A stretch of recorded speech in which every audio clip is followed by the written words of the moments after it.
You're ready? Hello, hello. Good evening. Thank you all for being here this evening. We're going to get started. Thank you. Good evening and welcome to Phoenix #1's governing board meeting. We are going to preside over our May 7th meeting. It is 5:15 on May 7th, and I call this meeting to order. First, we have a public hearing meeting that we must conduct in order to receive in public input on our Title VI grant application for our American Indian Alaska Native students. During this time, we ask that anybody that has public comment, do we have any electronically? No, and I have one in person. May I please hear from Jasmine Lamas Enos?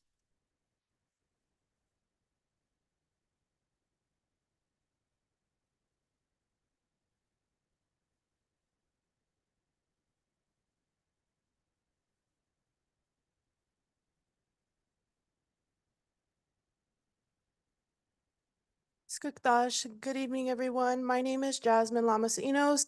I am the older sister, and we are from the Gila River Indian community. We are Akimel Atham. Akimel Atham in the Atham language, translated to English, it means river people. So we come from the river. I wanted to speak about the importance of Native American representation in our schools today. I would like to tell you that I had recently complete my reign as a youth ambassador for my community, which I was a part of the 25 under 25 cohort for the 2022-2023 year with the United National Indian Tribal Youth. And I would like to share with you that I went to Capital Elementary Schools from Head Start to 7th grade.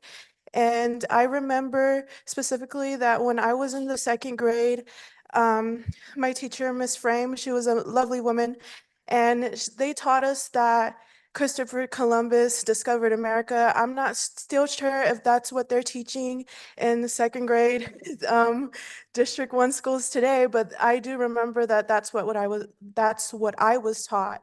And I ended up going to school on the reservation for my 8th grade year, and everything was completely different. And what I was taught was very different. And I felt very much like I was lied to, because as a Native American person growing up and, trusting our teachers to educate us and really just believing what they're saying, because, how am I supposed to know? I'm just a child. So, um, it all started to click and it started to make sense. And I found it very embarrassing, especially being of Native American descent, to find out that Christopher Columbus did not discover America because there was already people there, which I had a moment to think about, and I was like, yeah, that's right. So the people that are there found it first, which makes a lot of sense in my mind. So I think that it's important that we share with our younger youth today about the Native American history and what they truly went through. And I don't think that we should lie to our children. And, we can always share this information at a level that the child understands, and I think that it's also important to educate them that they are on Native American land. Specifically, the land that District 1 is in is the Otham land. So yeah, I just wanted to share that, and I hope that the future youth no longer have to go through those experiences. Sapo, thank you for listening.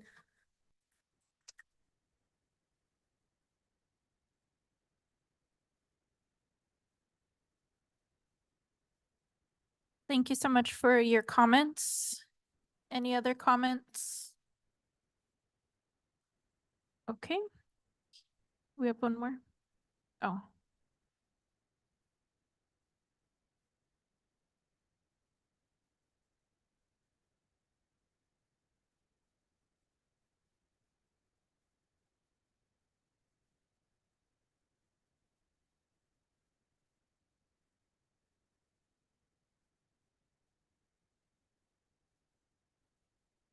Is it all three or just one?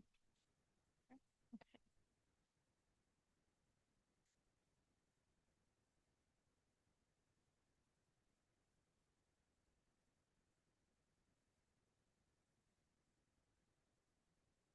Hi, my name's Elle Hopkins, and I go to the Indian Ed summer program. I really enjoy it because I think it's really fun. It's hosted by Miss King and uh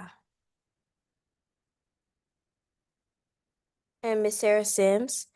And I think it's really fun because at first I didn't really know much about my culture. And when I did the Indian Ed program, it helped me like discover most a lot of my language, where I was really from. And then I also got to do hoop dancing because my teacher from my school introduced it to us. And then Miss King, she helped get us into the program. So that's really nice to know more about our culture, because before I started the program, I was more disconnected from it. So I knew I was Native American and I knew it was a part of the Narragansett tribe, but I didn't know what I was actually from. I knew what I was from, but I didn't know what it was about. And the Indian Ed program just really helped me to connect more with my culture. That's it.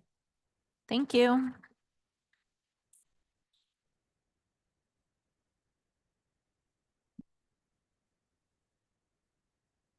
Anyone else from the Hopkins family? Thank you.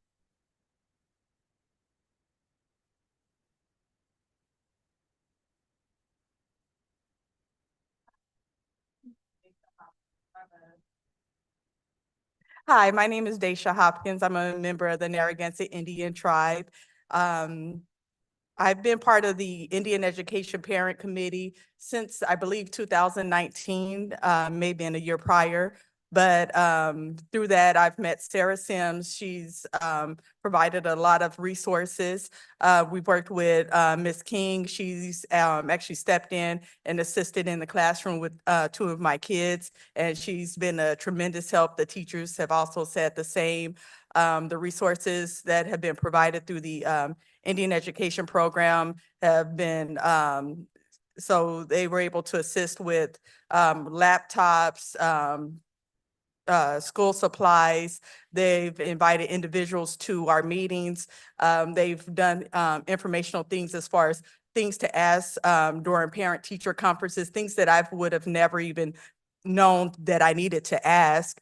And through that, it's just really helped me to develop confidence as a parent as well. And then it's helped me to connect with other Native members of the community and parents. And like Elle mentioned, with the hoop dancing and just building connections. And then the kids are able to participate in the summer program, which they absolutely love. They've been able to attend field trips. They were able to go to the courts and meet Native judges. And they've just been able to go through a lot of different experiences, which they wouldn't have been able to have had it not been for the Indian Education Program. So I really like what they're doing, and they've allowed the parents to really be involved, and we get to make votes on how the funds are spent for the kids, and we can really see those funds going into to place for them. So Thank you. thanks.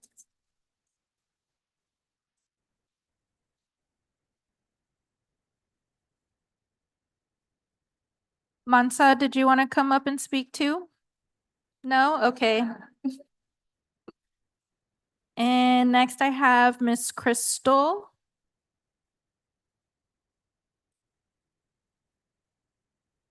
Crystal Rope Kunze. Greetings, my name is Crystal Rope, and I am from the Quetzal and Apache tribes located in California and Arizona. Over the span of 41 years, I have been part of the Phoenix Unified School District and a parent in the Phoenix #1 School District. In addition, I adopted my sister's children at the ages of 4 weeks old and 15 months old. Today, they are ages 4 and 6. Currently, my children enrolled at Augustus Joss Montessori School since the age of 3. I'm here to advocate for our Native American Indian education programs to continue. These programs include the summer schools that they discussed, the cultural enrichment, school supplies, academic support, and teacher support.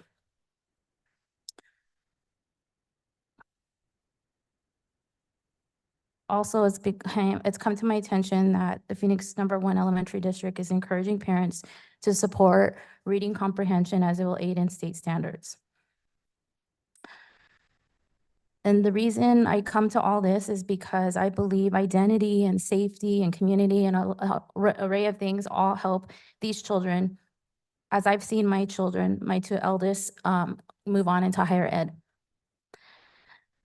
And I think it's also interesting because I attended a course over the summer back in 2014 in which we were asked to create an issue or go over an issue and discuss it with the summer course. And one of my issues was that the 1934 Johnson O'Malley Act, the impact it has and how it can change over time. And here I'm standing here in 2024 to just to ask you guys to keep this program as it will impact our children if it's gone. So thank you. Thank you.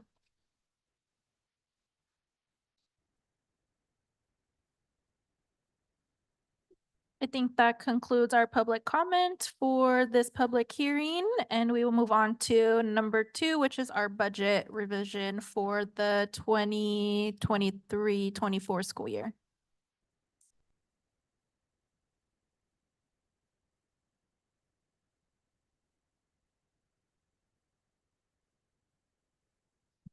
Good evening, President Bueno, Governing Board, and Cabinet, and Community. We are here today to discuss the budget revision for the fiscal year 23-24.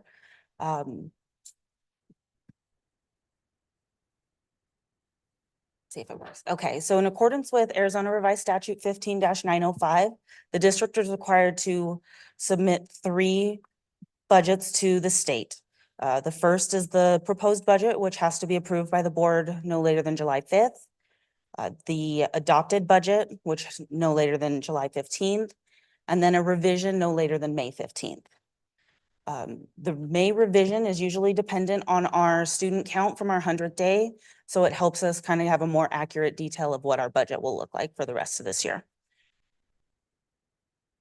There are 2 major funds that the state gives us access to that they set budgets for, and the first is our Maintenance and Operations Fund. This is divided in our district between regular education, special education, transportation, K-3 reading, and DSEG. From the adopted budget that happened back in July, you do see a slight increase of about $4 million in our regular education budget. And this is just when we got our final numbers and we realized that our M&O budget we budgeted for less than we should have. Everything else is very similar, if not the same, of what our goal was. Capital funds are the other thing that the state mandates for us. And those we divide into 2 separate categories. First is unrestricted capital, which we can use to purchase land, equipment, anything that we would need to ensure that our schools are safe for students to be in. And then adjacent ways. And adjacent ways tells us or allows us to fund renovating sidewalks, parking lots, fencing, so that we can make sure that our schools are fenced and safe for kids.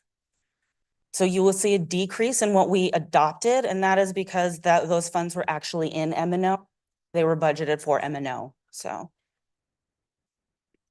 Next, we have our Classroom Site Fund. Classroom Site Fund is given to us by Prop 301. We do have a pretty healthy Classroom Site Fund this year of about 8.1 million. And we're kind of hoping to use that to bump up our salaries for teachers, because that does have to go directly to classroom and support. Next is our special projects. So these are anything that the district actually applies for, whether it be federal grants, state grants, local grants, and our food service fund, which is a federal program. So We didn't really adjust any numbers from what we were estimating for federal grants. We're just gonna kind of see, or federal and other funds, we're gonna see where it lands as we get closer to our AFR, and then have a final number once it's completed. And that concludes my presentation. And I'm here to answer any questions you may have. Questions? Thank you very much for the information, Madam Chair. I have one quick question. Could you Sure. touch on, mentioned that we had some funds over in our capital funds that were budgeted in the M and O's spot. So I just wondered if I could get a So little we clarity budgeted on- higher in our capital because we knew we were coming off of our bond, and we just wanted to make sure we had enough money for some of the renovations that may not be able to be funded through bond. And we realized that those funds were actually needed in our M&O. So we did that transfer in M&O, so you see that a little bit higher in there.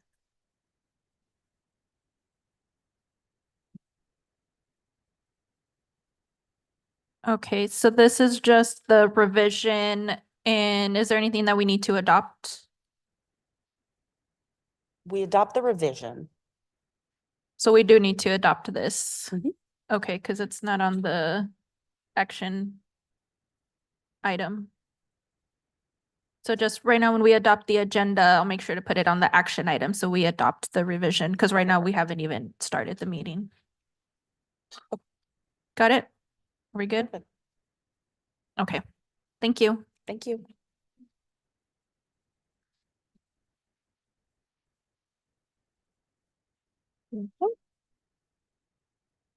All right, moving on to actually starting our meeting. That was just a public hearing based off of some federal requirements that we have to abide by. So with that, we start off with our tribal land acknowledgement. In partnership with the tribes who called Phoenix their home first, we acknowledge and respect the land our schools are built on. We commit to being a strong partner with any and all tribal nations who entrust their children to our schools. We are grateful and honored to be partners. May I get a roll call?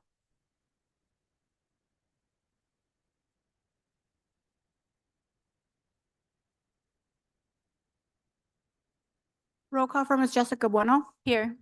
for Ms. Erica de la Rosa, Mr. Reginald Carrillo, Dr. Alicia Vink, Here. and Ms. Carmen Trujillo. Present. Thank you. Thank you. Next, please join me in standing for the Pledge of Allegiance.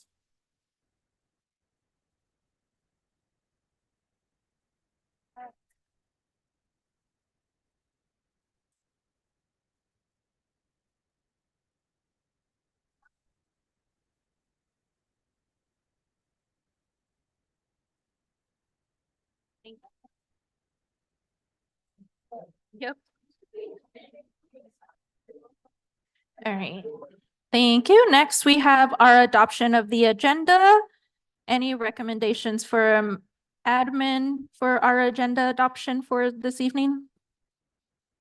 Madam President, we'll make sure that we have a space to adopt our revised budget. So with that, I motion that we adopt with the agenda, including in our action item, the budget revision adoption. This is Carmen Trujillo. I second the amended motion. I'm sorry, the amended agenda.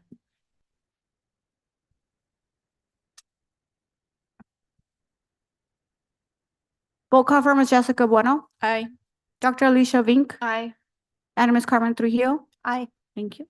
Thank you. We're moving on to our awards, recognitions, and announcements. I know we have some special performers in the audience.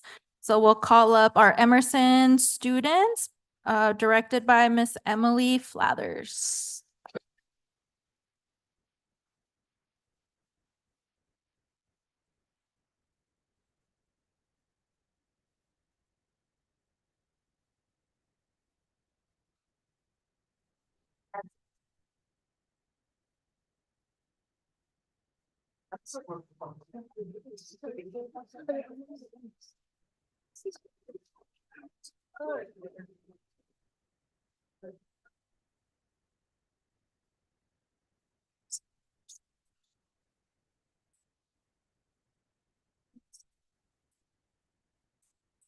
Don't mind if I do.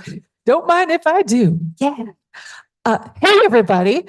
We're the Emerson third graders and a couple of fourth graders as well. We are presenting, well, we did present the Jungle Book, Disney's The Jungle Book kids version, and we'd like to sing a couple numbers for you today. The first one is called That's What Friends Are For.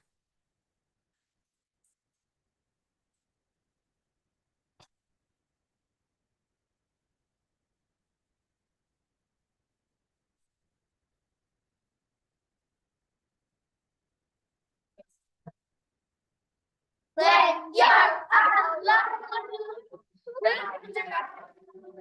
so take you up when you are down. And when you're outside looking and you're trying to open the door, that's what friends are for. And when you're lost, and when you're lost in the dark, who's at your side? We're friends with every creature coming down the pipe, and that we never met the backup that we didn't like. So you can see, we're friends indeed, we're friends indeed, our friends indeed, our friends indeed, our friends indeed, our friends indeed. We'll keep you safe.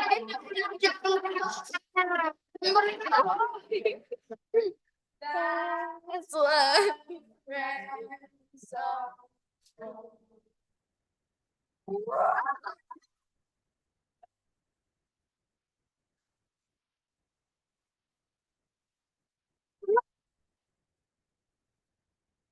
And our second and final number is the signature tune of Jungle Book, Bare Necessities. Our Baloo, the bear, actually has another theater production she just started, so I get to pop in and be the understudy for Baloo the bear.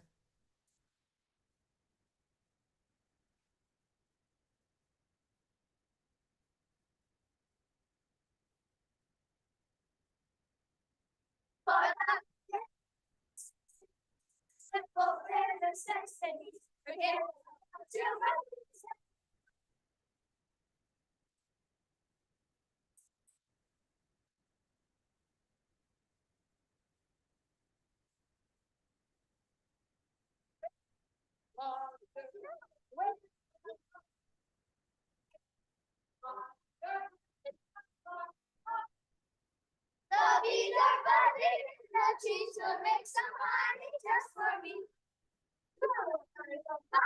And said, take the time and said, baby,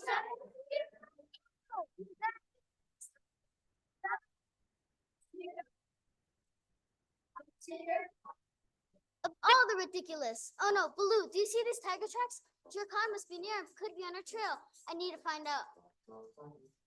Don't worry, little buddy's safe with me. Don't move. Well, maybe we can't move, but we can sure groove. Finder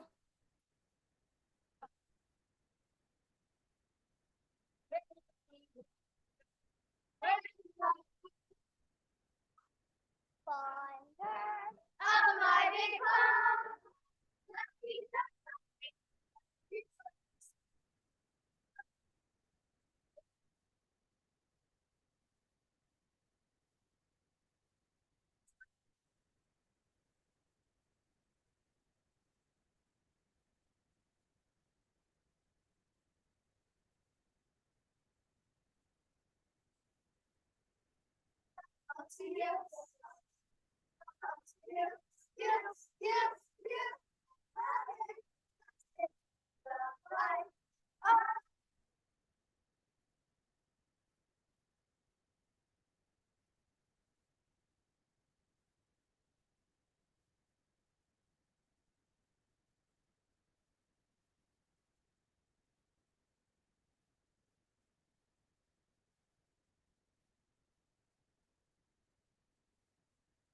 Support your theater program. Give to the college fund. What is it? Educational credit? You know what it is, the tax credit? Yeah, give. Thank you.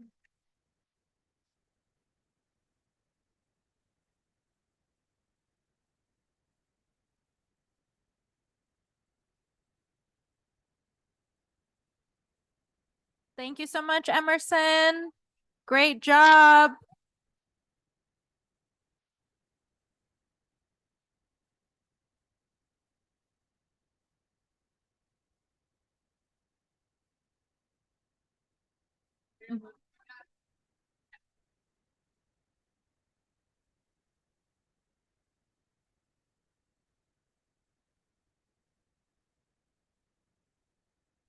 Just gonna give Dr. Vink a second to come back.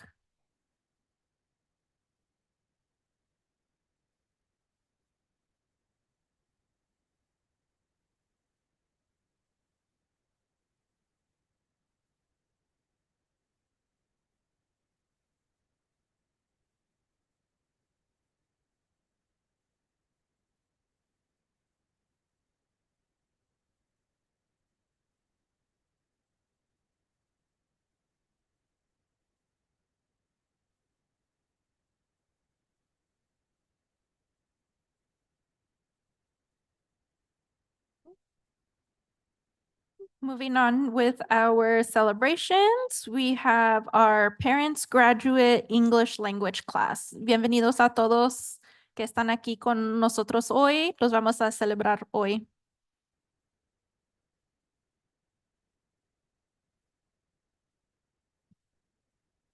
Good evening, Madam President, board members, community, cabinet, and our community. Hola, buenas noches a todos que están aquí con nosotros. Es nuestro placer celebrarlos porque han cometido tiempo para estar tomando clases. So, para comenzar, vamos a reconocer. So, to start off, we're going to start by recognizing the instructors of our classes because they play a big part in making sure that there's a community that keeps coming, that keeps the parents coming. So we want to celebrate them. Vamos a reconocer a sus maestras. So vamos a comenzar con la señora Sara Irizarry, que da clases en la escuela Edison.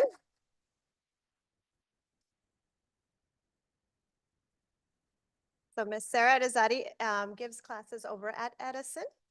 Mondays and Fridays. So this is on top of the busy job that she already has as a language acquisition specialist. And we also have from Garfield, Ms. Mendoza, Erica Mendoza. She leads at Garfield. Erica Mendoza está en la escuela Garfield y ha sido un placer visitarlos a sus clases. Mucha alegría en esas juntas, so sé que eso no sería posible si no era por Ms. Mendoza. Y luego también en la escuela Capital, at Capital, we have Dr. Alicia Rosado.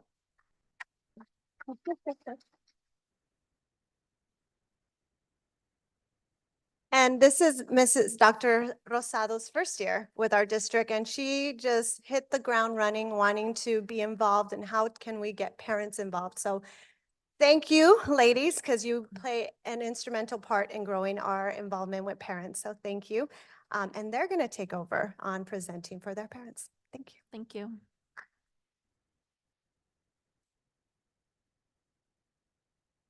Buenas tardes, good evening. I had the pleasure of having 9 parents in my class.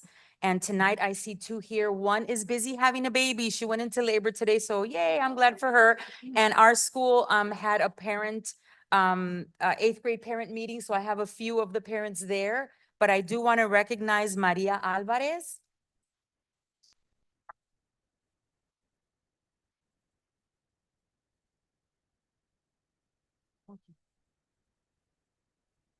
And Lourdes Casas.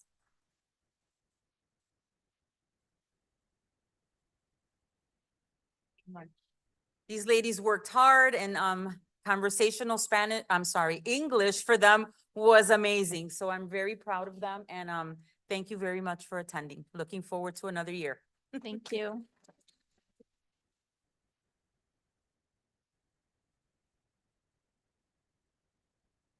And once everyone's announced, the board will come out and join for a photo. Good evening, Madam President and governing board members and cabinet. I've had the pleasure of starting our ESL class at Garfield Elementary. I've been very fortunate to have a very successful class. We've had about 21 parents who've consistently been attending our classes on Mondays and Wednesdays. Today we have 4 here or 3 here. Others are working in the evening, so it made it hard for them to come, but I've really enjoyed my time working with these families. Our first parent that we want to celebrate is Sonia Armijo. You want to come up?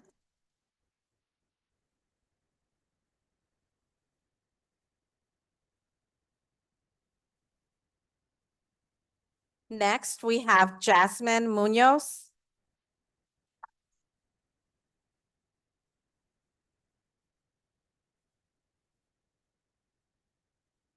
Nubia Escalante.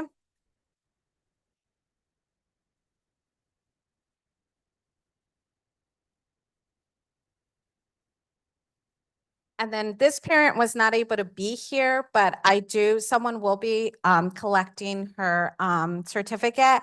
And I want to call Annette Guevara. She is our family specialist at Whittier Elementary. And Annette has been phenomenal in ensuring that this one parent who did not have transportation be able to come. So she brings her to class on Mondays and Wednesdays. And so this parent is illiterate both in English and Spanish. And Annette has just been very gracious in ensuring that she's had the ability to come and to get literacy both in English and in Spanish. And this parent would not be able to have done that without her. So I want to say kudos to Annette for taking the time. And so that's why I'm allowing her to pick up Miss Veronica Hernandez's certificate. So I am thankful for the commitment that these parents have shown. Their English has improved, their understanding and the culture that we've created has allowed them to start being open and vulnerable to practice and make those mistakes in class and allow myself and their colleagues to kind of help correct them and, just to keep pushing forward. So I'm looking forward to just continuing and moving to the next level. So thank you. Thank you.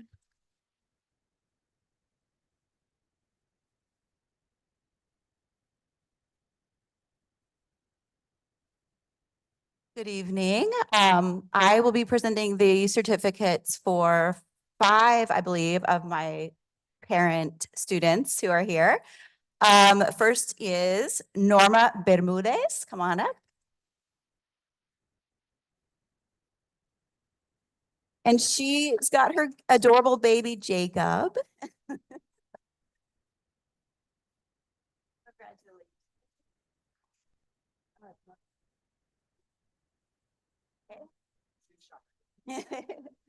Next, we have Rafaela Escareno.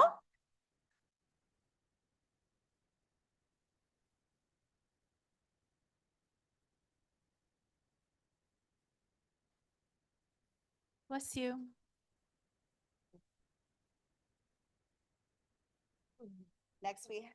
Next, Virgen Sauceda.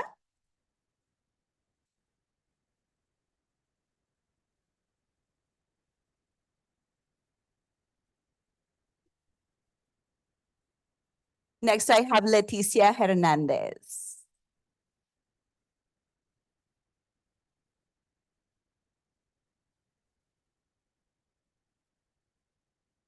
And I believe the last parent we have from Edison is Blanca Chilel. All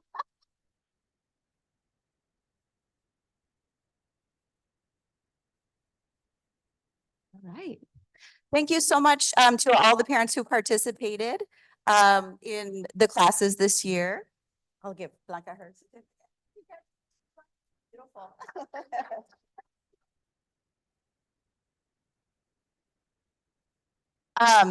We got this off and running a little late this school year, but we just hope to continue to grow the program so that it's throughout the district. We're really excited about things to come. After our photo with the board, we have a reception for parents and families. So more photos and a few snacks, okay? Felicidades. Ahí los vamos a tener una foto. Ahí vamos.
Oh.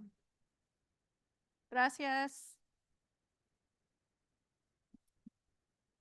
All right. Keeping on with our celebrations, Ms. Trujillo, could you read our Family Center scavenger hunt and then Dr. Vink after that? All right, our next celebration is our Family Center Scavenger Hunt. On April 20th, the Phoenix #1 Family Center hosted its first scavenger hunt. Family Center staff met families at Kenilworth and walked over to Hants Park. On their journey, they completed a scavenger hunt where families had to answer questions, find hidden items, and take pictures doing specific tasks. This is an activity we look forward to doing again in the future.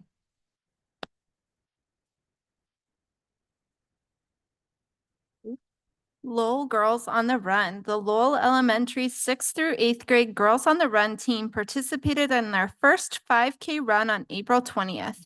With an emphasis on the whole girl, the Heart and Soul program focuses on 5 key parts: body, brain, heart, spirit, and how 6th through 8th grade teammates connect with others.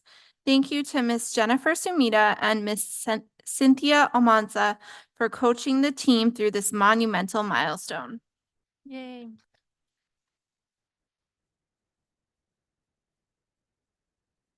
Principal Cells and AACP recognition. On April 26th, the Maricopa County branch of the National Association for the Advancement of Colored People honored Bethune Principal Claron Cells during their annual Freedom Fund dinner and community awards program.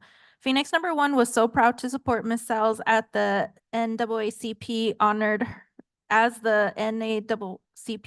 her for her commitment, exemplary service, and contribution to the community as the Education Award honoree.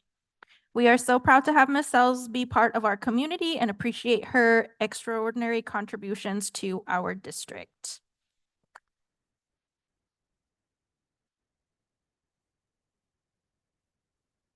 Next, we have Capital Teatrico.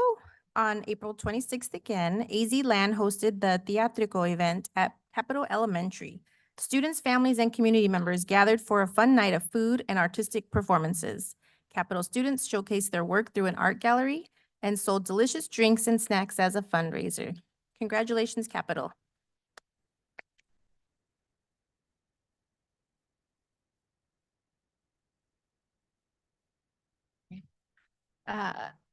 Emerson Autism Awareness Event. On April 26th, Emerson hosted their second annual Autism Walk.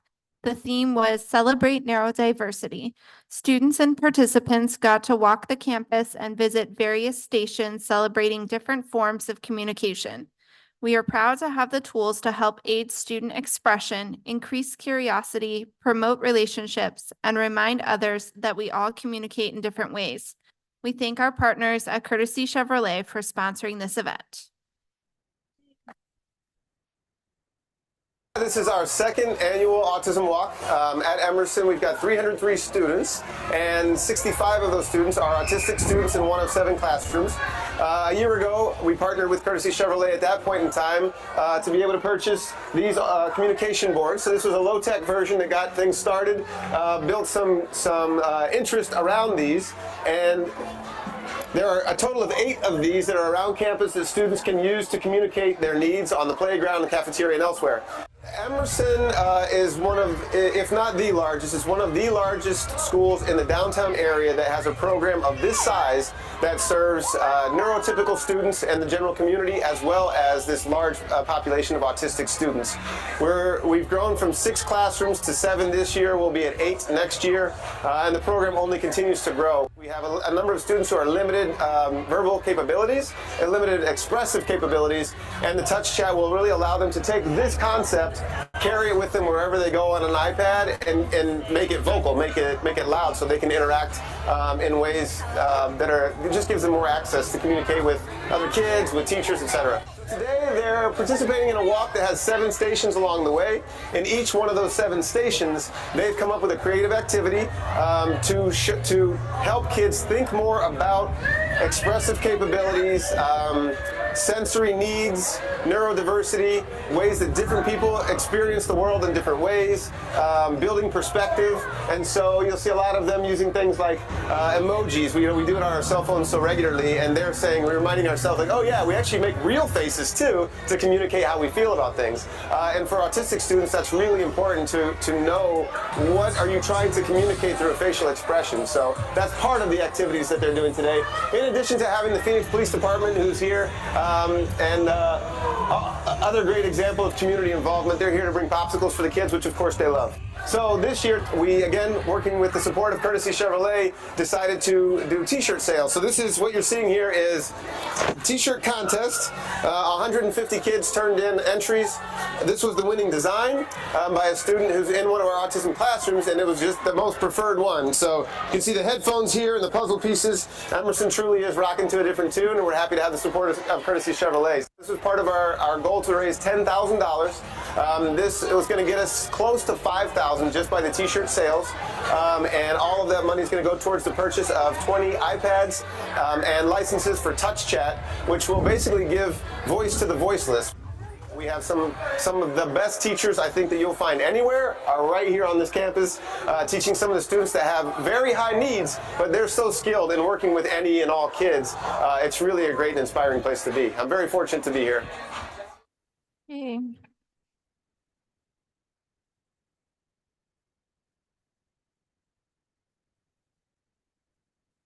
That concludes our awards, recognitions, and announcements. And we are moving on to current event summary, starting off with the superintendent's report. Good evening, Madam President, members of the board, our cabinet, and our community. We want to begin by wishing everyone a happy Asian American and Pacific Islander Heritage Month. We're proud to be able to recognize the contributions, the influences, and the achievements of Asian Americans, Native Hawaiians, Pacific Island Americans, and thank them for their contributions to the history, culture, and achievements of our nation. This week, we are also celebrating Teacher Appreciation Week. We know that our schools are pulling together a great week of celebration for our teachers who work hard every single day to make sure that our students are thriving in the classroom. We have lunch delivered this week from Irma's Kitchen, and the City of Phoenix provided tote bags and coupons from area businesses in partnership with Valley of the Sun United Way, Read on Phoenix, Read on Southwest Valley, the $1 Million Teacher Project, and Treasures for Teachers. Bethune and Hurd Elementary both were also recipients of very special tote bags that also included books, STEAM kits, Stanley cups, and other school supplies. And just to keep the celebration going, Herrera is going to be the recipient of a very special celebration from Phoenix Community Alliance. Again, helps with support from the $1 Million Teacher Project this week. We are very proud of our teachers. As Mr. Lodato said in his video about Emerson, we have outstanding teachers in all of our schools, and we are excited to be able to be partnering with people to show our appreciation for what our teachers do for us day in and day out to support our students. Speaking of Herrera, we have an update on the cafeteria construction. We're very close to finishing the construction and getting all the equipment installed and tested so that we can have the required tests and inspections completed so that we can receive the permits to occupy our cafeteria.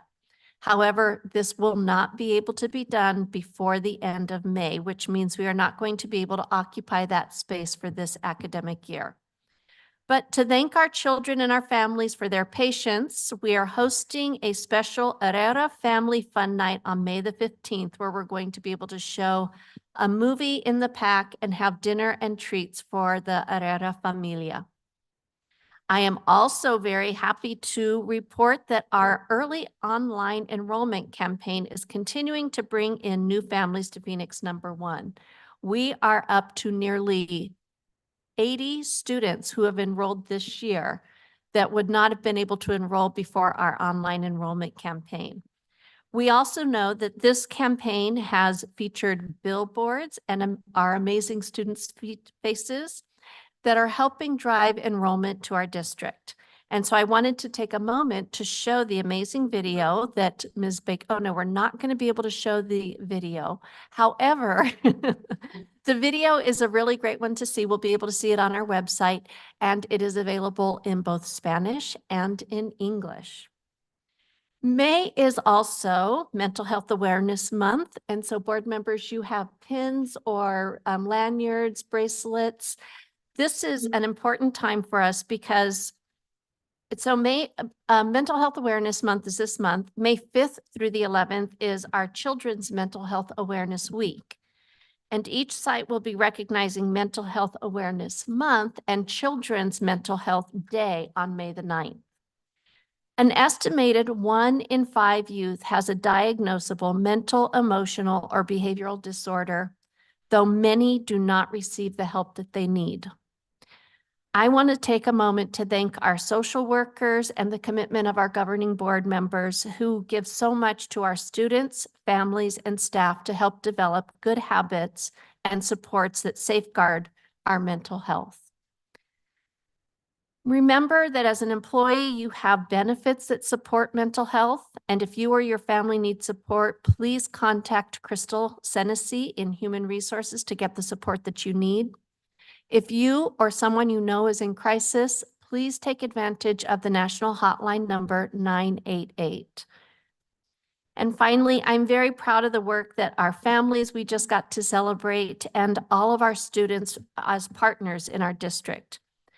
We want to extend a very special welcome tonight to our Superintendent Student Leadership Advisory Council and to all of the families who are supporting them. We will be hearing from our student leaders a little later, and we were proud to be able to celebrate our families. Thank you for your partnership. Thank you for making Phoenix #1 an amazing district for us. And that concludes my report.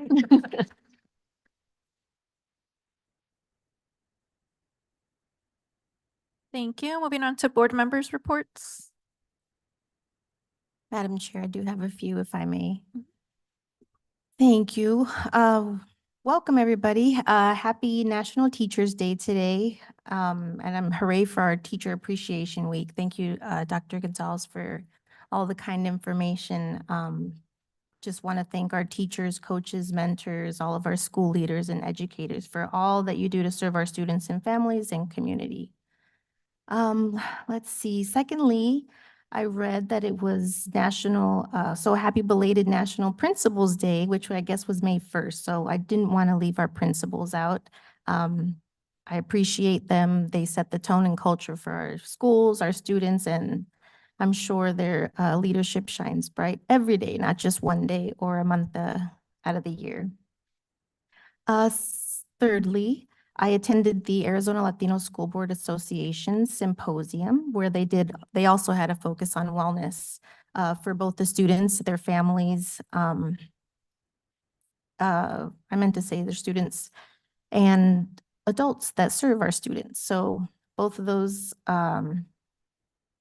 were focused on, and it was pretty eye-opening just to listen to some social workers and our keynote speaker talk about how our students are hurting. So I'm glad you brought Mental Health Awareness Month up, Dr. Gonzalez, because it was a hard pill to swallow.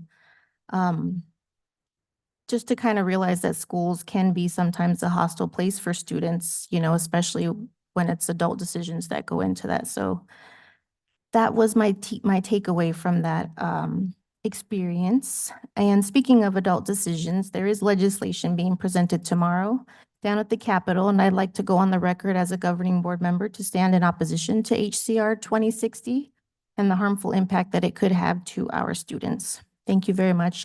That's all I have for this evening.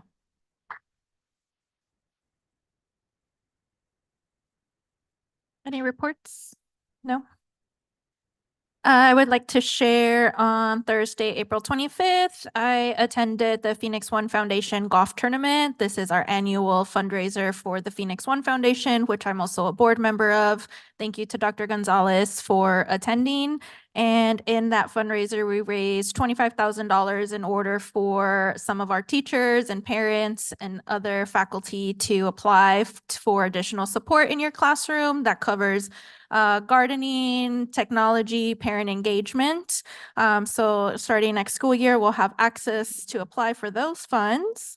And then on Friday, April 26th, as we celebrated Principal Cells, it was great to be in attendance and just celebrate the Black excellence that we have in our community. It was such a beautiful event. We even got to hear from Congresswoman Crockett over from Texas. If you're not familiar with her work, she stands up at our national capitol against some bigotry that happens there.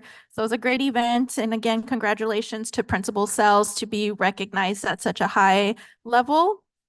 And then last Tuesday, I attended our neighboring district, Roosevelt School District. They are going through the process of also adopting the student outcome focused governance framework that we have adopted here over a year ago.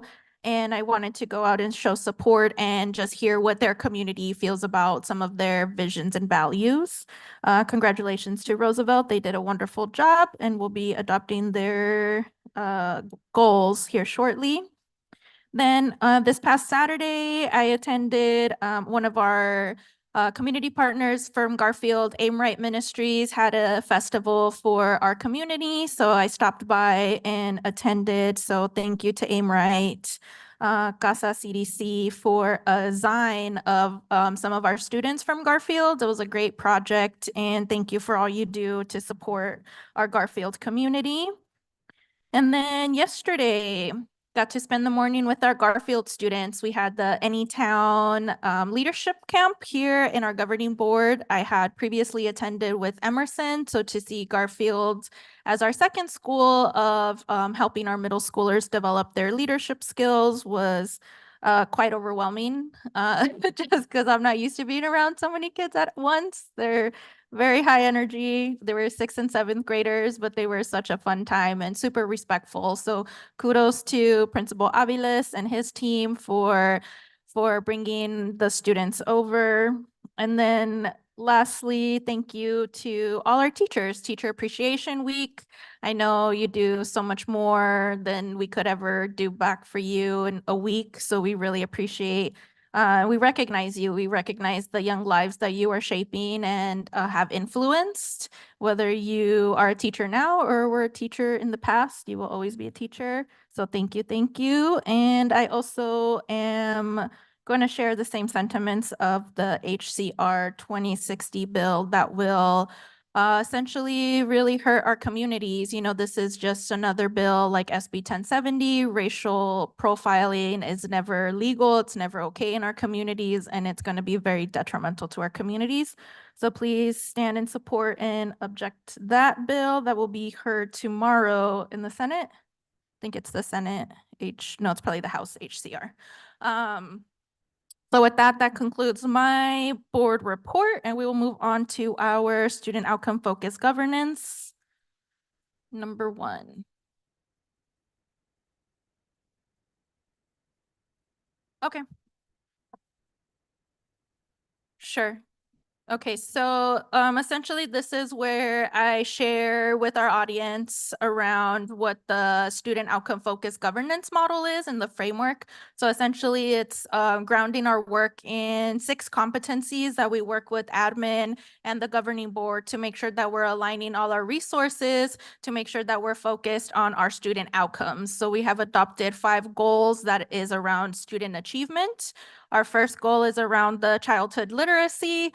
Our second goal is also around childhood mathematics, with our third goal being our English learners. And then our last 2 goals are for our middle school literacy and mathematics. So essentially we have adopted goals of 5 years, and we will double what the proficiency level is that we have started with.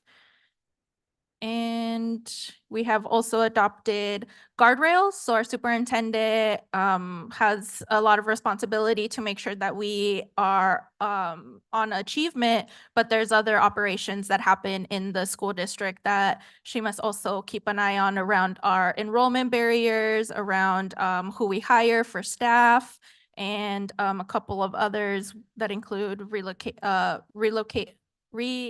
allocation of equitable resources. And then the governing board also has 5 guardrails that we have adopted that we make sure that we abide by as well. So with that, do you think we're ready for our presentation? Okay. Well, we won't have the presentation to show, but I know we have a copy here. So pass it on to item number 2, which is discussion on board interim goal 5.0, 5.1, and 5.2. Thank you, Madam President. And we're going to be sharing information on progress monitoring of Goal 5. This is our middle year's reading goal, or excuse me, our middle year's mathematics goal. And so as we're talking about this, I'm going to have Dr. Lloyd, Dr. Aylshire will continue to be support for these presentations, but we're also very fortunate to have some of the staff from Kenilworth who, again, we're asking them to come and share because they have done an amazing job in beating the district average and being able to consistently in all areas show the kind of performance that we want to see across the board. So as always, we look at this progress monitoring as an opportunity for us to learn what we can do to make sure that we are on track to hit our goals. So when we look at our progress monitoring goals, one of the things that you're going to see for our middle school math, we are not on track to hit our annual goal. And this is something that you've heard us have to say repeatedly. Again, we're still looking at the same data that we had in the winter. And so Randy, if you can look at slide 2. Thank you. Now we have our presentation up so people can see this.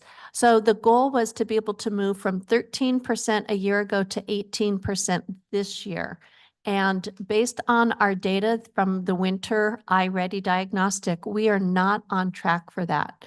And as you look at each of the different demographic groups, we have both the racial and ethnic demographic groups, as well as the groups of federal programs that are provided. You can see that our EL and our exceptional education students continue to be far below, and particularly as we look at the rest of our data, you're going to see the English language learner are the lower. So you're going to notice that we have areas that we are going to talk about pivoting as we present the next parts of our data. So I'm going to turn it over to Dr. Aylshire, who's going to talk a little bit about, we're going to look again at the domains in the middle school and what the students are expected to know. And in doing so, I think you're going to see why the English language population struggles the most, because there's a lot of vocabulary that they have to know and be able to do. So I'm going to turn it over to Dr. Aylshire. Thank you, Dr. Gonzalez. Good evening, President Bueno, Governing Board, Cabinet, our wonderful community, and SLAC especially. Thank you for being here. Wanted to just outline that particular slide. So as Dr. Gonzalez pointed out, the vocabulary is critically important. So when we're looking at the domains, next one. So when we're looking at the domains in middle school math, we really are focusing on 4 really key domains that really encompass most of the learning that we are trying to focus on.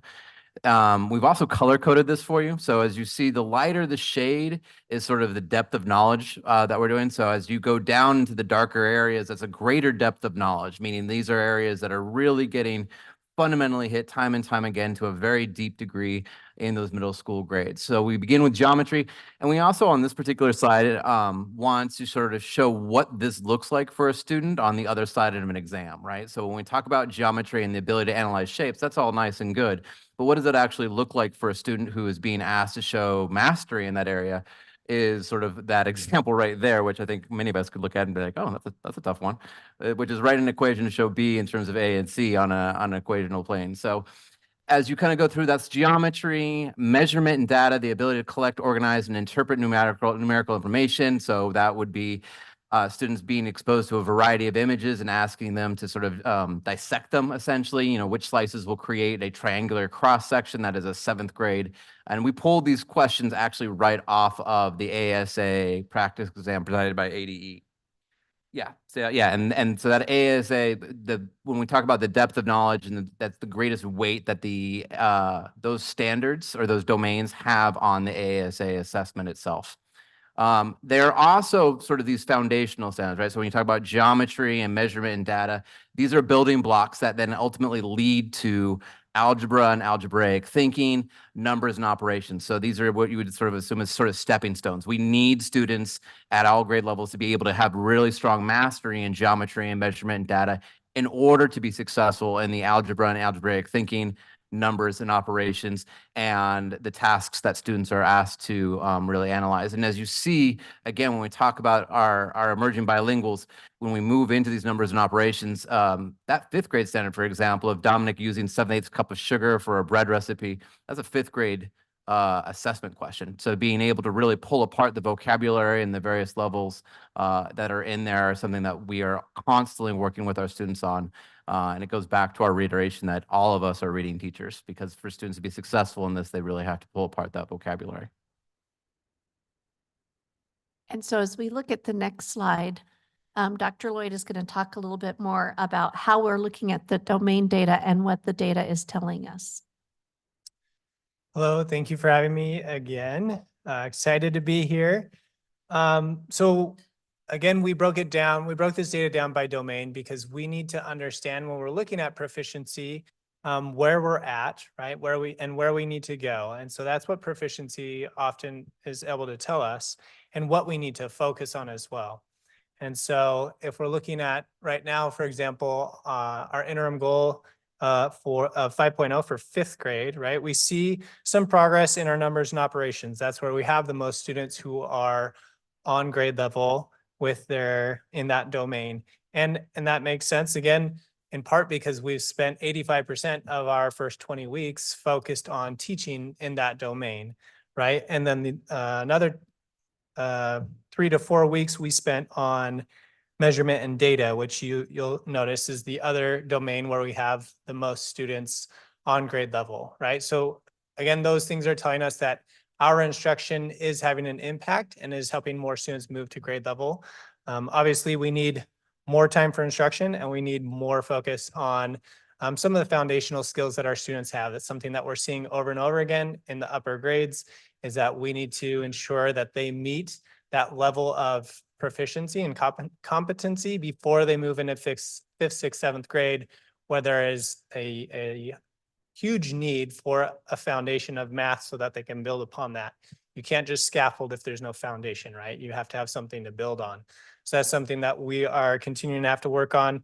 As was already mentioned, we see that especially for students who are still learning a lot of the language concepts in addition to the mathematical concepts, right? The foundation isn't there yet. So you'll notice our group that has the lowest percent of students on grade level are those EL. And you'll see that across 5th, 6th, and 7th grade for all of our interim goals in this area. And so it's critical that we spend that time, as we were discussing, not just teaching the math concepts, but ensuring that there's a connection to as concrete of ways as possible, right? For students who don't know what those words mean yet, or the concepts, what those mean.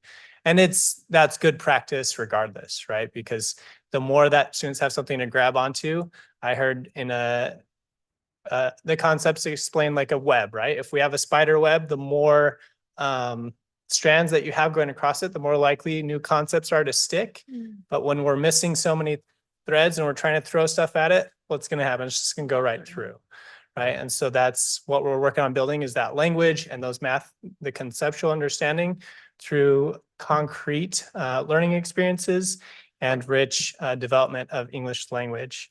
And I don't have, I mean, the other data looks very similar, in terms of goal 5.1 and 5.2. We're going to continue to have to work on focusing on supporting students who are learning English language, who need differentiation, and those that are exceptional students, and building foundational skills for all of our students. And so now as we look at slide 7, this is where we want to highlight. You can see the performance across the district in all of these different domains. And you can see different strengths in different domains, but Kenilworth stands out because not only are they doing well on the domains compared to the district average, they're doing well in all of the domains. And so I'm going to invite our teachers from Kenilworth to come up. And so we have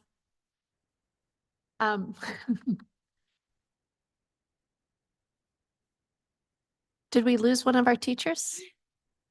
Oh, okay. So we have Karina and we have Ms. Searles, who is one of our learning acceleration specialists. And Karina teaches 5th grade, 5th and 6th. Okay. Yes.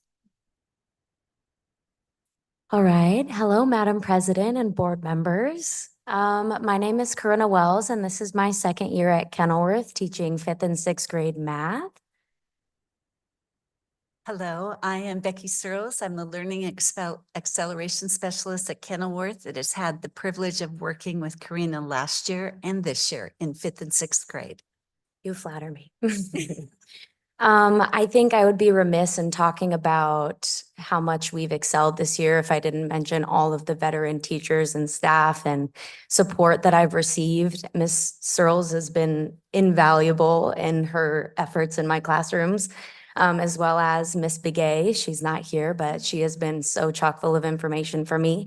And then we also mentioned our accelerated students. So I've fostered a very nice relationship with Miss Compet Hecht from our ALPS program, and that's been really nice as well.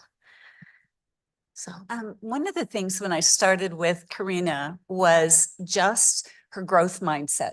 She's open to learn. She's open to feedback. And in my position as a coach, learning acceleration coach, it was a partnership.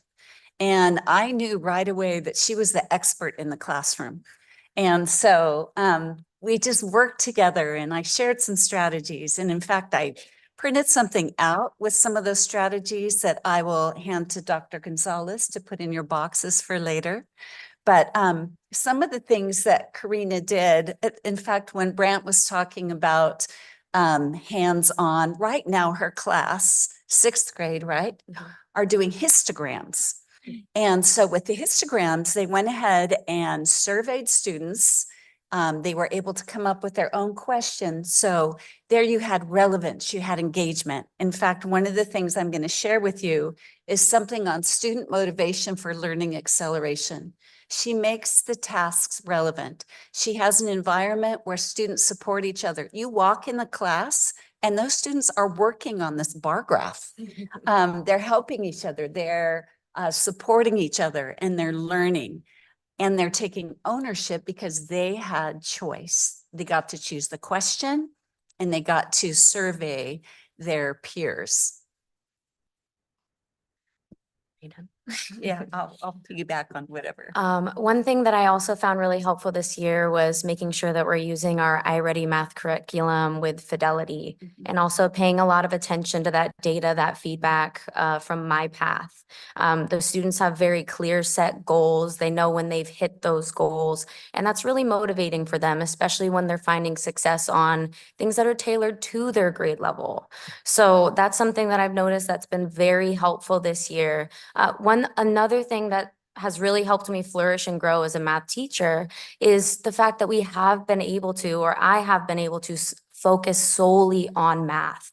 That my vocabulary, the way I think, even outside of school, I'm thinking about math all the time. And something I think Brant talked about, the spider web. When it comes to vocabulary, you need to walk into the classroom and students need to know where to find information. Becky has really helped me in increasing my anchor charts, covering my walls. When we're talking about vocabulary in the classroom, we're not saying the number on the top, the number on the bottom. We're saying numerator and denominator. It might sound weird, but we're not going to change that. And also our IEIS, Miss Baruman, she gave me amazing advice in one of my first observations where she says, don't lead with the answer, lead with a question. You want those students to question themselves, get them to where they need to get without you just spoon feeding them answers. And that's something I talked with Becky as well, and making them work for it, making them independent. So when they get to those big state tests, which we all know are hard, they don't feel like their one source of information is being ripped from them. They feel that sense of independence on their own. And like I said, I wouldn't have been able to get anywhere in my teaching of math without the people and professionals and teachers who have helped facilitate growth. And I want to piggyback on one thing. There's a book called Culturally Responsive Teaching by Zaretta Hammond. And in it, she talks about what a disservice we're doing for our students when we make them dependent. And as Karina just said, she's asking them questions. She's having them think. She has rigor in her instruction. And so that these students are thriving independently. That's why when they're working on the histogram, they're not saying, Miss Wells, would you do this? Miss Wells, would you do that? They're actually going forward with that. And they will fight you. They will get annoyed with you when you don't give them the answer right away. Absolutely. Did you have any questions for either of us? Any questions? One more thing I would like to mention is just Karina's ability to use data to drive instruction. She does exit tickets almost every day. Every Wednesday, she goes over their notebooks. And one of the things I've seen in classrooms is sometimes teachers will grade the work and not give it back to the students. Then the students can't learn and grow from their work. And she's been really good at that. And we even have something when I'm in the room that we do a tracker where we sketch out our learning goals, our targets, and then we assess. You'll see we have like 4 or 5 different assessments on that target. And that'll help us know whether we need to move forward, to reteach, or provide scaffolds. I think that's pretty much it. Well, thank you for hearing us. I appreciate it. I do have a question. I'm Yes, sorry. ma'am. Is there any other supports that you would need from the district? I don't know. I don't know. I You have don't anything know. to I add, wasn't Mr. prepared for Anthony, that one. with that?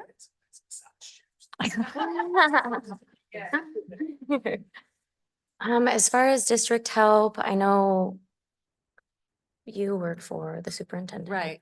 I mentioned Miss Hecht. Also, we have Miss Anna San Marquis. She's not here. She is our math specialist currently at Kenilworth. I go to her for just about everything. I am not humble, or I am humble in the fact that I will just say, I don't know, I need help, help me. And you would be surprised how many people have the answers you're looking for if you're willing to ask. So thank you so much. Thank you for that feedback. Just by hearing your conversation and presentation, you know, it just seems that the coaching is really helpful and your data shows, you know, being able to be above the average of the district. So thank you for being open to wanting to learn. And thank you, Mr. Anthony, for creating such a community at Kenilworth that is just among learners. So congratulations to you all. Thank you very much.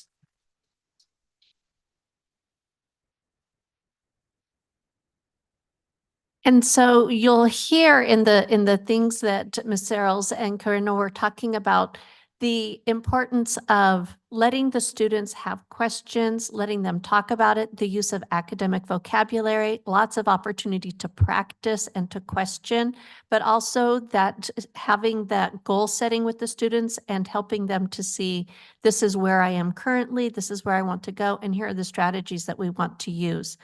The use of manipulatives and hands-on activities, they're refrains that we keep on talking about. And so in the coming year, part of the pivot is really providing more of that professional development and having schools that we're going to begin to look at as focus schools, schools that are not hitting that average, to be able to come and watch what are these teachers doing in their classrooms? How are they doing this? And encouraging more of that coaching attitude. So that concludes our progress monitoring report for Goal 5. Thank you. Do we have any questions? Hi, Madam Chair, I have a comment. I was thinking just pretty much everything that you just mentioned, Dr. Gonzalez. So thank you for reading my mind. I'm really inspired to hear about the open-mindedness and the mindset that was brought up because that's a huge key part of it. So again, kudos to Kenilworth, Mr. Anthony, always rooting for Kenilworth. Thank you all very much for the information. Thank you, Dr. Lloyd. Okay, moving on. I motion that we approve our student outcome focused governance progress monitoring report of board goal number 5 board interim goal number 5. This is Carmen Trujillo. I second the motion. Roll call for Ms. Jessica Bueno, Aye. Dr. Alicia Vink, Aye. and Ms. Carmen Trujillo. Aye, thank you. Moving on to E4, our superintendent guardrail number 1. Madam President, we'll pull a slide up for you to view. Superintendent Guardrail 1 and the interim monitoring goals. Our Guardrail 1 is the superintendent shall not allow the district to operate without reciprocal and effective communication between the board, district employees, and community stakeholders. So as we look at the next slide, you can see the theory of action that I believe goes into that guardrail. And the idea is that inputs such as policy, procedures, and practices, along with targeted, clear communication plans, lead to more consistent practices across the district, but also contacts with diverse strategic audiences that then lead to outcomes such as increased satisfaction with Phoenix #1 policy implementations, but also the increased knowledge of the SOFG work and the board work writ large. So interim goal 1 said that by May 2024, the district will have a clearly communicated system to request approval of field experiences, creating a clear policy and regulation to elucidate the process to request permission, a faster turnaround for approving and ensuring necessary district resources are secured, improving the response and follow-through rate from an average of 37 business days to 5 business days as measured by Google and principal satisfaction surveys. So to tell you a little bit about the methodology of this, when we first started this in January, we changed the policy. We didn't change the policy. The policy remained the same. We changed the regulation process and worked with principals and with transportation and child nutrition to understand how we can better receive the input from the schools to be able to provide the information necessary to all of the different stakeholders who go into providing a field trip, and then developed a process by which we could approve the field trip request much faster. So we said we would survey the principals, and on the next slide, you will see, this is not just a blue dot. One of the questions in the survey asked, I understand the process to request approval of field experiences for my students. And so 100% of the principals surveyed said, yes, they understood the process. Then we asked them to compare, on the next slide, to compare the process that they were experiencing now to the experience that they had experienced the year prior, and asked them to rate on a scale of 1 to 5 how they would rate this. 100% rated it at a 5, saying it was much better than last year. We then asked what was the longest number of days you had to wait for an answer. No respondent said they waited more than 5 days for approval. And then we had an open-ended series of questions asking them what could be done to improve the process. By and large, they were satisfied with the changes that had already been made. However, there is a request to change the form that's used so it's less redundant, and that can be submitted more quickly. So for interim goal 1.2, the goal was that by May 2024, the district will increase diverse, accessible communications targeted to specific audiences as measured by the governing board meeting updates to the Phoenix #1 community within 1 week of each board meeting, increasing from 0 communications to 8 through print and digital media. So when this was initially started, we did create the governing board meeting updates, and those are being sent out regularly. However, there was a misunderstanding and a miscommunication on my part to the team that it was not just to go to employees, it was to go to different audiences across. So we have not hit that goal. We have hit it for reaching employees, but not yet for our other audiences. However, I want to highlight some of the work that the team has done in terms of looking at the kinds of communications that we now have. The website is being updated and we're migrating to a new website platform, but a lot of the work that we did this year was really working on accessibility. In addition, the governing board meeting updates, we've started emailing the employees and we've added those to the website so that parents and families can see that, but they have to visit the website in order to see that. And now moving forward, all of the different audiences that we've talked about, including our business community and our reimagined stakeholders, as well as families, will receive those updates. We've also increased our presence on social media such as Facebook, Instagram, and then using our Class Dojo postings. We also have a lot of earned media this year. We got to see one of the videos this evening highlighting Emerson. But we've had earned media in Arizona Republic, 12 News, ABC 15, Fox 10, and AZ Family, Telemundo, Arizona, KJZZ Radio, and the Daily Independent, as well as purchase media. We talked about the billboards across the district, ads in Prensa, and in the Arizona Informant, and then the mass communication systems that we've sent out using messages sent from the district office through mass notification systems, including email, text, and robocalls, and most notifications are accompanied by a printed letter home. So that concludes my presentation of the interim goals 1 for guardrail number 1, interim goals 1.1 and 1.2 for guardrail number 1.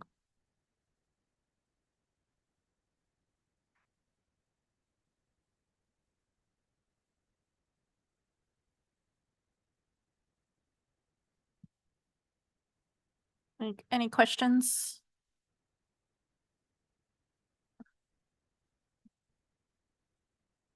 Okay, I'll start. I don't, it's not really a question. It's under the purchased media, I think that was more for the enrollment. So I wouldn't necessarily put it under guardrail number 1. It's more so for, where's the enrollment one? The enrollment goal is number 5, guardrail number 5. Yeah. So for number 5 is where I believe the purchase media, because it was just a now enrolling campaign, right? Because the intent behind guardrail number 1 is to not have so that the communication doesn't have the barriers across the district of like, oh, Kenilworth's doing this, Capital's doing this, Edison's doing this, but how do we communicate with all the community about what is happening at each site, but also across the district? So I think we need to work a little bit more, and I really like and I appreciate the governing board updates. I think that's been really important to recap, what the board is doing and how those meetings go. So I really do thank you for those updates. I just think we need to define a little bit better what we're expecting for guardrail number 1, because we believe that effective communication, we want the community to know what the board is doing, what the district is doing. We want the employees to know what is going on. So I think we can work a little bit better on that. I really appreciate you still working with the guardrails that you inherited. I really appreciate that. And then, yeah, we do need to also have a larger conversation around social media, because to me, they're just being recycled posts. Like the same post for Edison is the same for Capital, and it's not the same community. So we need to speak to them a little bit different. So those are just my observations and my feedback. And I know we'll just have further conversations in the future. Thank you. Madam Chair, I wanted to echo your sentiments. The feeling is mutual, and I'm grateful for the clarity you brought to it. I'm wondering, since we have the interim goals dated for May 2024, I'm wondering if we will, I guess, have new ones come shortly for the next year regarding this? Or is this, if someone could help me understand our 5-year calendar trajectory, what that looks like now that we've hit the May 2024 dates for these ones? I think that would be an important conversation for us to have, particularly as we continue to look at our student outcomes focused goals. I know one of the things that we've been talking a lot about is how we create coherence from the board goals and then the guardrails to the different aspects of the work that goes into putting that together. So the more we can create coherence in terms of which guardrail attaches to which goal, student outcome goal, that's going to help us really tighten that. And I think the more we get clarity around that, that will help us identify interim goals for the guardrails that are really going to be meaningful and impactful in hitting the target that we've talked about with our student outcomes. So I do think, and the nice thing about interim goals, remember, is that we can change those once the year is up, or whatever the time frame is, we can change those and adapt those to meet our needs, because those are going to change. The big goals are not going to change, the interims are.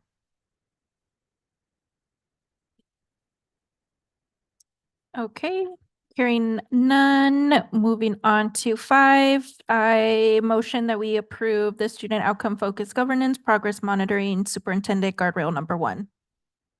This is Carmen Trujillo. I second the motion. Roll call for Ms. Jessica Bueno, Aye. Dr. Alicia Vink, Aye. and Ms. Carmen Trujillo. Aye. Thank you. Thank you. Moving on to community communications. Do we have any online? Any in person? Okay, hearing none, moving on to our consent agenda. I motion that we approve our consent agenda. This is Carmen Trujillo. I second the motion. Roll call for Ms. Jessica Bueno, Aye. Dr. Alicia Vink, Aye. and Ms. Carmen Trujillo. Aye. Thank you. Okay, moving on to information and discussion. The moment you all have been waiting for, the Slack presentation. Who's going to take the lead?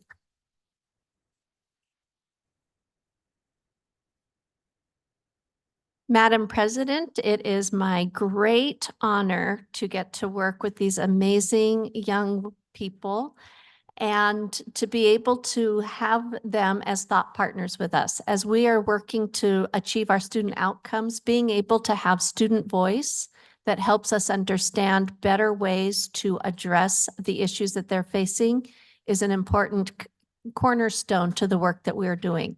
So at this time, I am going to ask Dr. Zillick to introduce our group as they are organizing themselves. And actually, Dr. Zillick isn't going to introduce them, or you are? Or you? Okay, well, they're going to introduce themselves. Wonderful. Thank you, Dr. Zillick.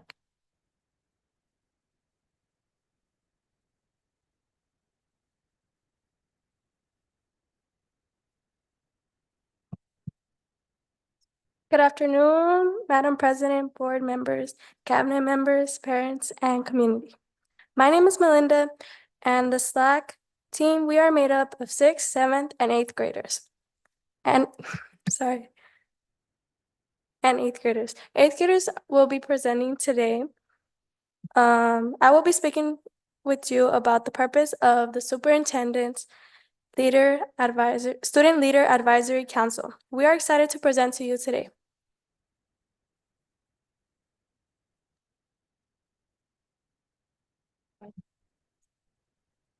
Randy, will you add the slide for a moment? Thank you.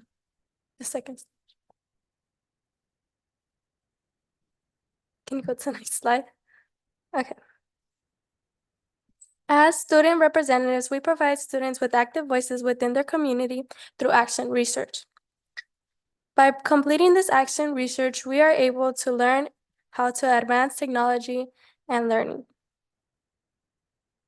The Slack team is made up of middle school student representatives from each of our 14 schools in our district. Number 1, we believe here at Phoenix Elementary School District Number 1, We believe in giving students a voice and an opportunity to collaborate with Dr. Gonzalez, our superintendent, to improve our schools and our community. Next slide. Now we will watch this video that we have created. Students will present their name, school, grade, and something they enjoy. Pull up the video.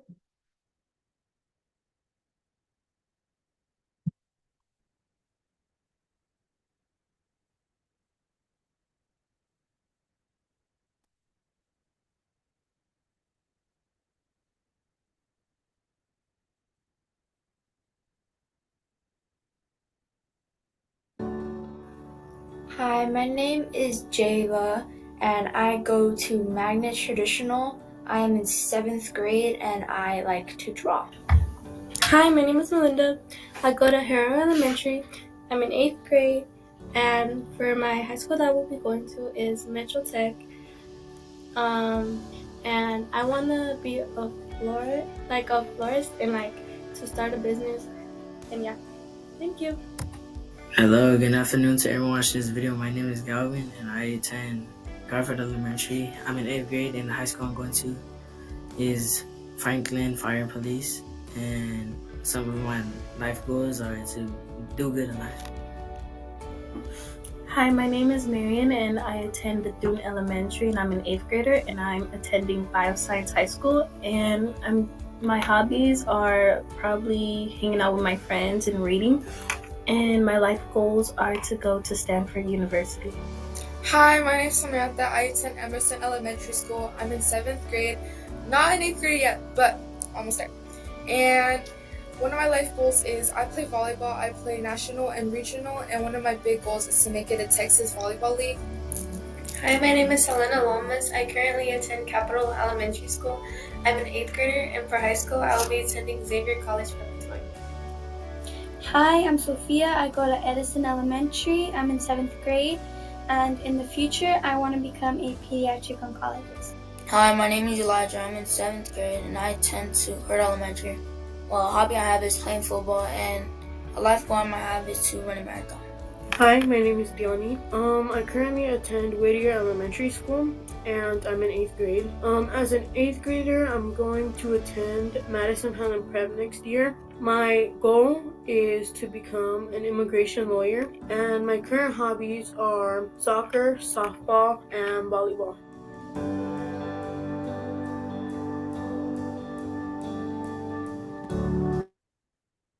Yay. Next.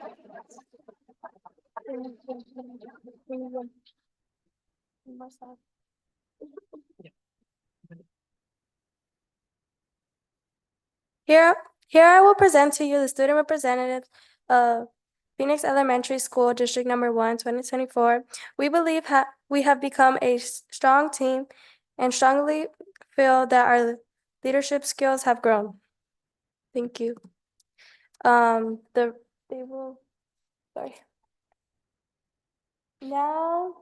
the following will present our finding of our accent research. Thank you.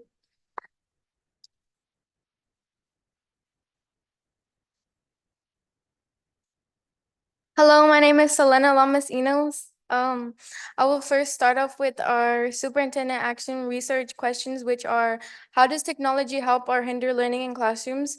We asked ourselves what technology tools help us learn in classrooms and what do not. Throughout our survey, we gained a variety of understanding of quantitative data, how and why, which we observe and interpret. Then qualitative data, which is numerical, systematical results. We have 4 steps taken for our action research. First, we planned by meeting bi-weekly, agreed on one combined survey to obtain quantitative and qualitative feedback. We acted by all Slack members in the 14 schools of our district sharing the survey. We received a total of 295 responses. Slack then observed and reflected by discussing, categorizing, and agreeing upon recommendations. Thank you.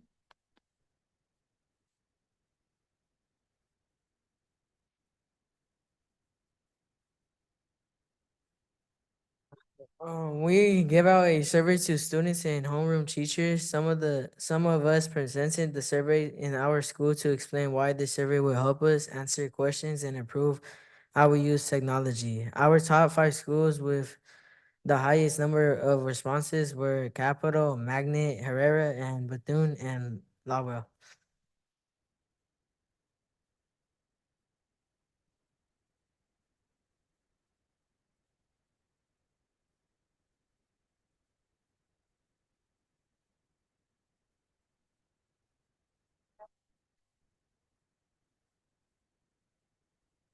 What's that? I'm not looking.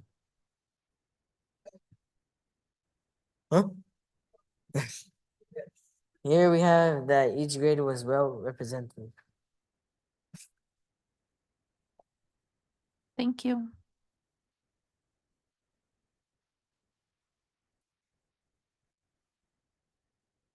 Hi, my name is Rima Kiani. I'm in 8th grade and I attend Kenworth Elementary School.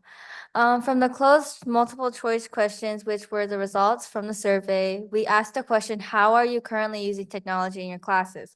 The top 6 answers were for Google Classroom, typing essays, research, game-based formative assessments like Kahoot and Flipgrid, Synergy Student View, and Nearpods. Another question we asked was, how would you like to use technology for learning in your classes? Our next 6 answers were for iReady, learning games, researching, watching videos, using Google Classroom, and again, online formative assessment like Kahoot and Flipgrids. Our next question we asked was, what are some different types of technology you would like to use at school for learning? Our answers were for computers, laptops, and tablets, 3D printers, VR glasses. And another question to follow up for that was, how would you use these technologies tools? And people said that they would use it to learn and complete the research.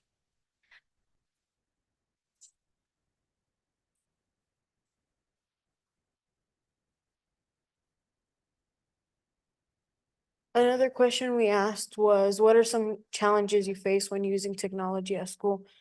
The top 4 answers were poor internet reliability, damaged computers, using technology way too long, and internet distractions. Another question we asked was, what could your school district do to make sure all students are responsible technology users and safe online? More student training about online safety, more teacher training about student safety, teachers' use of Google Classroom, Lightspeed block more websites that could be harmful. Another question we asked was, how does technology help us learn? It allows us to learn at our level, boost communication between myself, my teacher, and my peers, opportunity for advanced research, and help students stay engaged. Qualitative data responses were counted, comments were analyzed and counted for repetition or similarity. These comments are summary of the most repeated responses. Safety concerns, students' use of internet, teachers' use of technology, what is blocked and why, slow internet, and broken or stolen computers.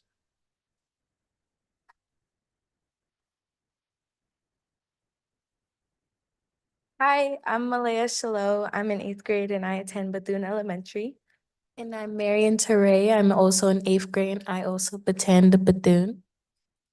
Now we will be moving into our conclusion and recommendations from our Slack team.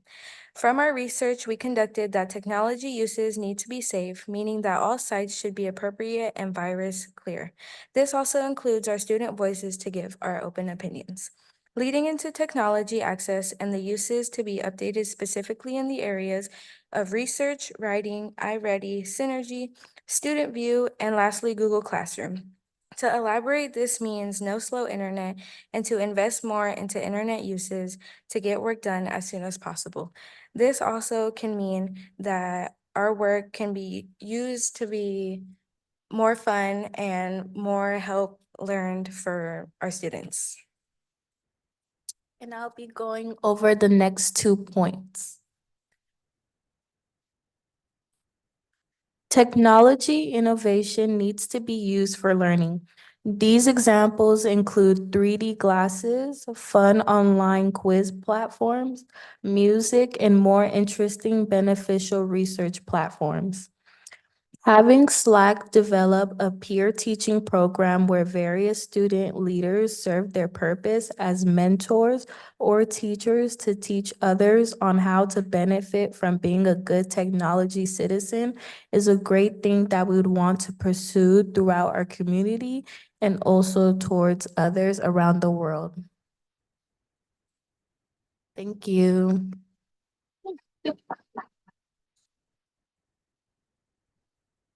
Good afternoon, everyone, and I'm Dariana Garcia Salas. I've been attending Lowell since I was 4, and I'm in 8th grade. Concluding our Slack presentation, conclusions and recommendations from Slack 2024, adding on to what Malaya and Marion said. In this slide, I will talk about our personal Slack experience and some of our pieces of Slack, our commitment, voice, leadership, and service. What I have learned and think my peers can agree on are part of the Slack is that we have learned we have a voice and we should be able to have an opinion on our school. And that's why we think we should continue this future upcoming grades. Another piece is leadership. The 8th graders who are a part of the Slack at the moment have felt like leaders to their schools and found a bond with making our schools better. We have a very strong connection with our schools, and that's why we love and gain relationship with not only students, but also staff from the Phoenix #1 School District and the Superintendent Student Leadership Advisory Council.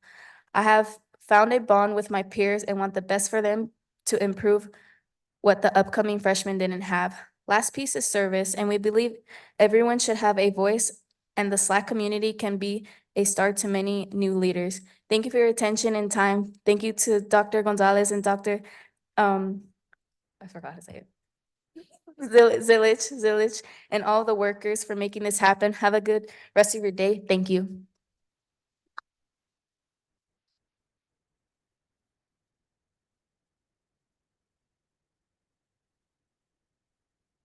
Wow. Thank you all so much for an amazing presentation. And I'm so excited about the fact that you didn't just do the research and present your findings. You came up with ideas of ways that you're going to help institute these recommendations. The ideas of a peer group that's going to teach our students and having our 8th graders come back and continue to work with us, I think is going to be an amazing asset. And I just appreciate all of the work that you've done. Board members, are there any questions for our students? Yeah, I do have some questions. So I'm interested, when you did the survey, why do you think the 7th graders were more responsive to completing the survey? If anybody wants to come up and share. I think that, wait, could you repeat your question? Yeah, it was around, why do you think the 7th graders completed the survey? You know, like in the pie graph, Yeah. how it showed that the 7th graders filled it out the most. Like, was there a competition or like, there's more 7th graders? Like, what happened? No, I think it's the 7th graders really understood what the survey said, and they felt deeply on what the questions that they asked, and they had a lot to say on the upcoming year that they're gonna have, even though it's soon to be their last. Thank you. And You're welcome. then the other question I have is around, you shared in your research that there were certain areas where internet connectivity wasn't the strongest. So depending on the different sites, did you feel like it would be in a certain location on campus that didn't have like the internet access, or was it just in general poor access? For both of us, or Yeah, whoever wants to share.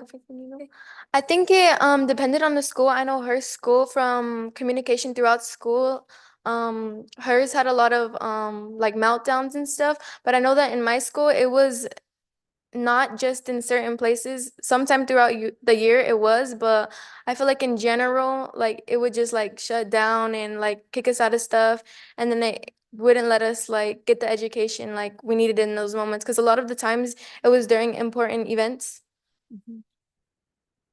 What I had to share is that it would happen randomly during school, not in particular like places, but it was also harder because we weren't in our actual building because of the flood that happened at Herrera. We were at the PAC, so it probably was like also that it wasn't in the like place that was meant to have like good Wi-Fi. But and it would also just like ruin our lesson plans, so it was just kind of hard. But we always try to make it work, and yeah. Yeah, I really just think that it varied throughout the schools. I'd like to elaborate on the first question that you had.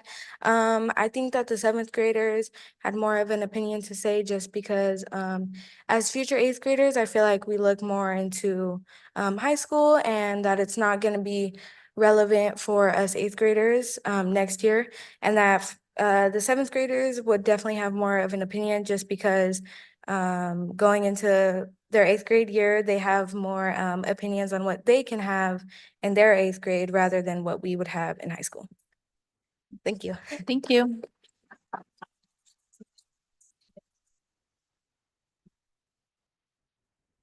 Any other questions?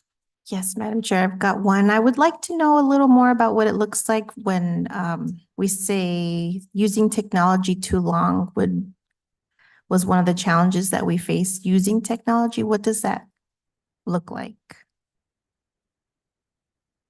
Anybody? The question about having to use technology too long as something that was difficult. Yeah, the question was, what are some challenges you face when using technology at school? And one of the top 4 answers was using technology too long. Some of the things that I think that like affected us using too much technology was the kids overly using it, taking advantage of it, going to things that weren't really appropriate, and just taking what was given for a resource more so as something that they used for their own uses, like that didn't have a good effect on us. Like just using it for things that didn't really have anything to do with what we were learning, which like throws everything off track, because if you're like learning, you have like study islands, certain things that we have in the district or what your school has like thought was resourceful. Yeah, I just think that it really blew us off that way. To follow up about what Selena says, I can really like tell about how some of our kids in our class would get very bored easily from being on the internet too long, and like just focusing on one small assignment for long. It just like gets a little boring, or like just like not wanting them to like, to like do the work and be like interested into like learning and getting more into the topic, and they would just get bored of it. I would like to add on to that. I do understand the negative effect that it does have on others because of how if you use the internet too much, you do procrastinate, and you would not like to like spend so much time on one thing and one assignment, like we did just say. Not much people like use it as a good thing, like, oh, doing work and stuff, but once you start to like not be on it so much and actually do more paperwork, I think it gets much easier instead of always relying on the internet. And yeah.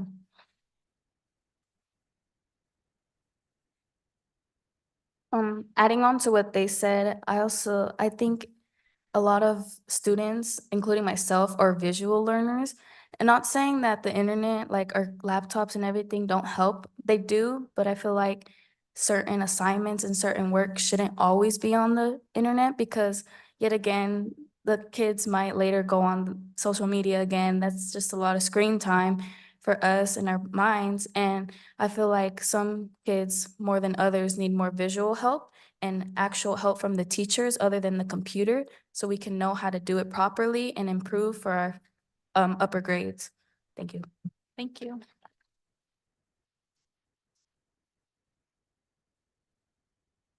Any other questions?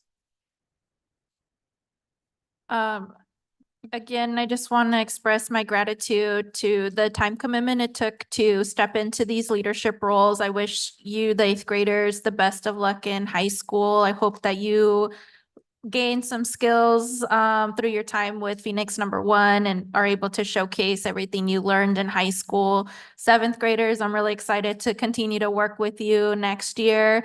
And, thank you so much for this research project because you gave us a whole bunch of insight to things that you guys are experiencing that we didn't know about.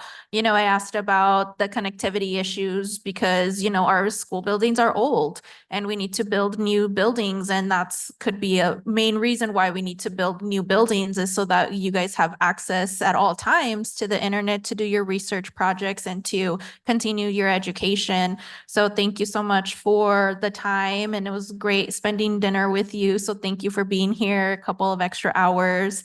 I know it's a long meeting, but this is what it looks like to be part of a governing body where we interact with the audience, with our members. We hear public comments from our community, and you guys are very much a part of our community, and we're so excited. We'll see some of you at eighth grade promotion, but if you guys ever need anything, just know that you can rely on this district to help you find the resources when you're applying to college, any type of recommendation letters you might need. Please do not hesitate to reach out to your principal, to your social worker, to your neighbors. We're all neighbors here. So thank you again and congratulations.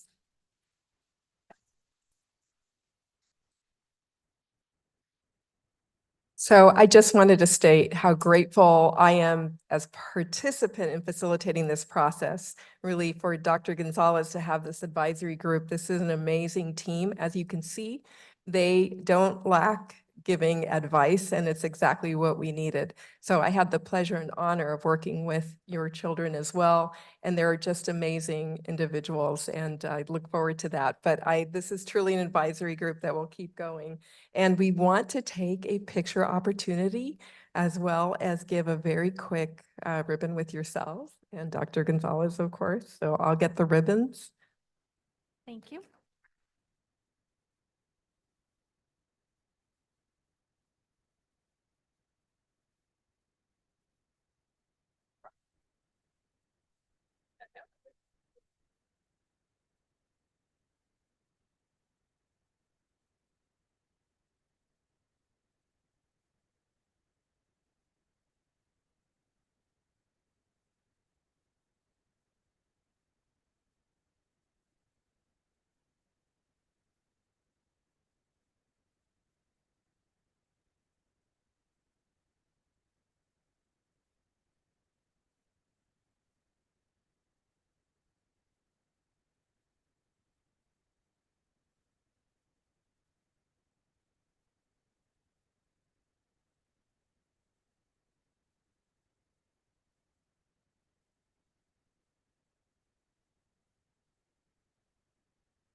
Thank you again. Have a good night. Thanks, guys. Come back anytime. We'll be here after promotion. Our next meeting's on the 28th. Come back. All right, gonna move on to receive and discuss support staff vacations and holidays revision recommendation as a first read policy. Okay. I take it that we reviewed the red line. Is there any comments for this policy? Questions?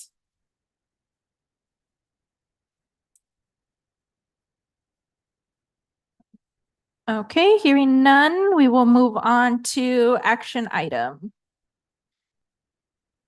And Madam President, we'll need to add, have the vote move to add the vote for the budget. I remember. We'll start off with the request of adoption of the SOFG revised monitoring calendar.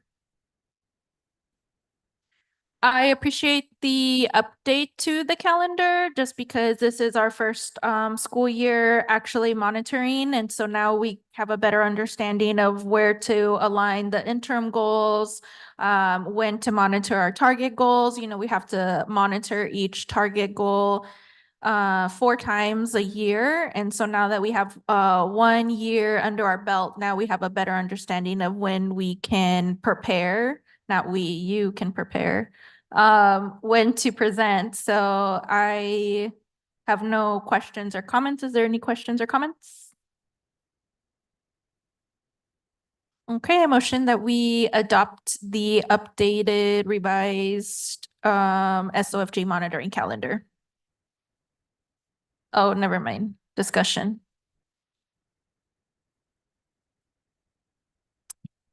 May I have a little more clarity on our governing board retreat dates?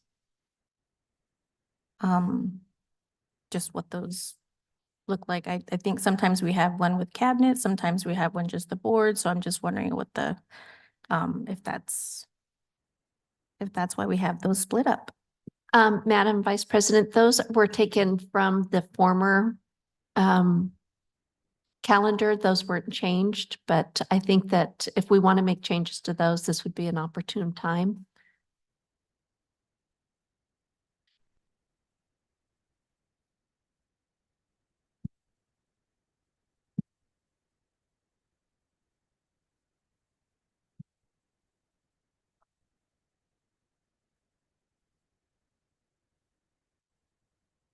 Well, the one in, we didn't have one in September. And then that's why I think we did it that one actually about it just. Yeah, so the February lineup is because it's like the beginning of the year. And then I think September's was for I don't know.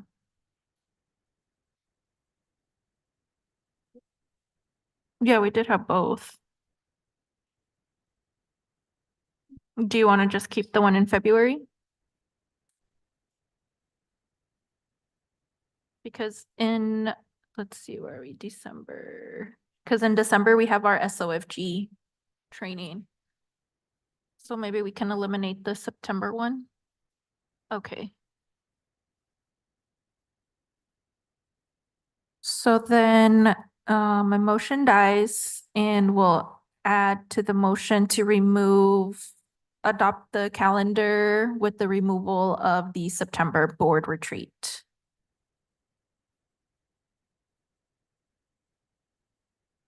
Yeah, that was the motion. This is Carmen Trujillo. I second the motion for the amended calendar. Roll call for Ms. Jessica Bueno, Aye. for Dr. Alicia Vink, Aye. and Ms. Carmen Trujillo. Aye. Thank you. Thank you. And our second item is to adopt the revised budget for fiscal year 23-24.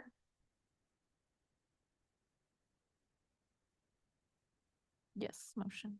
This is Carmen Trujillo. I'll second the motion. Roll call for Ms. Jessica Bueno, Aye. Dr. Alicia Vink, Aye. and Ms. Carmen Trujillo. Aye. Thank you. Thank you. Moving on to closing items, we have our board member request. Any requests?